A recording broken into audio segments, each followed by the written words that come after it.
هات لدله على البيت هات. ايه يا اسطى بص. صورة، هات صورة. ها ايه معلم، بتطلع على اول كوبري بوشك، تمام؟ وبعدين ما بتعرف شو يعني كوبري؟ قل له جسر. جسر. بتخلص منه بيجيك دوران كبير. ايوه صح دور. راح تلاقي بطريقك كمين، عدي. وبعده لا هي يا زلمه ليش عامل لك كمين لوقعك؟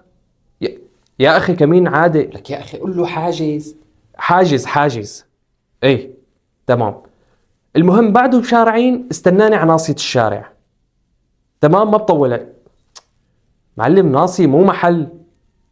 راس الشارع، راس الشارع. راس الشارع، يعني استناني براس الشارع، تمام؟ اوكي. بس من هلا عم اقول لك ما منحاسب الا مثل ما مكتوب على التطبيق. مديونين؟ عندك مديونين؟ ايه في. ايه والله صح. طب ما تواخذني يا باشا، ممكن نلغي الرحلة؟ لا خلص بطلنا. ايه معلش. طب لا تسب. عم اقول لك معلش يعني يعني معلش.